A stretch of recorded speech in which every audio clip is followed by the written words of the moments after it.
Sydney train disruptions expected despite urgent talks between union ministers. The rail union will push ahead with planned industrial action across Sydney's train network next week despite the NSW government's latest offer to resolve a standoff between the two sides over the safety of the state's new $2.88 billion intercity train fleet.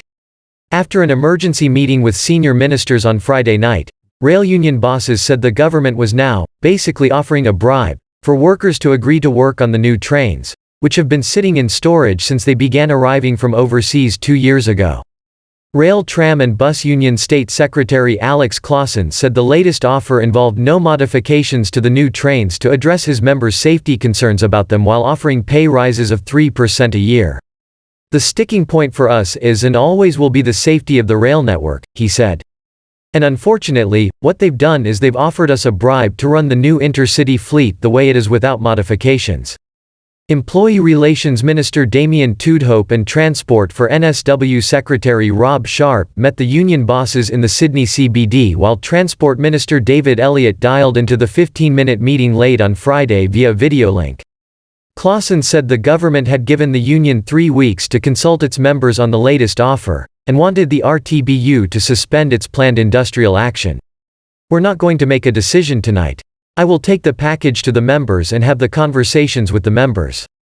In the meantime, all those actions will stay on," he said. "I am beyond disappointed that they have tried to bribe railway workers to accept an unsafe operating model.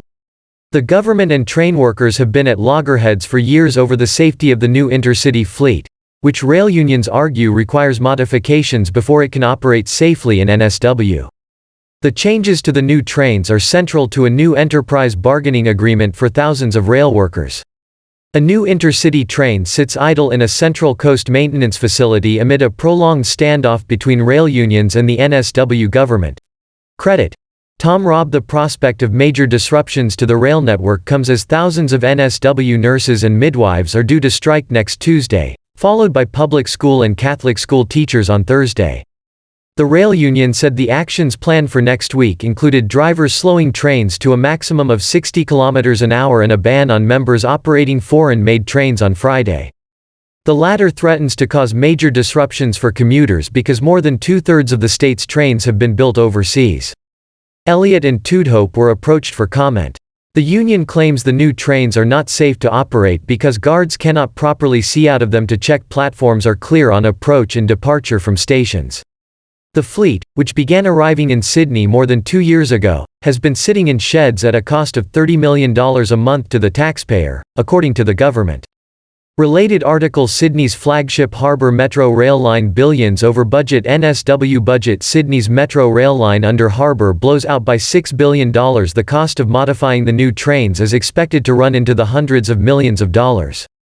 The NSW budget papers show that the total cost of the intercity train fleet is under review, indicating that it will increase well beyond $2.88 billion. Transport for NSW said in a statement that the final cost of the new intercity fleet project was subject to the ongoing negotiations over the new enterprise agreement. However, the agency said the project was still within its $2.8 billion budget, which includes the cost of 610 new carriages, power supply upgrades, network enabling works and the design and construction of the new maintenance facility at Kangi Angi on the Central Coast. Sydney's entire rail network was shut down on February 21, sparking days of transport chaos for commuters. Our breaking news alert will notify you of significant breaking news when it happens. Get it here.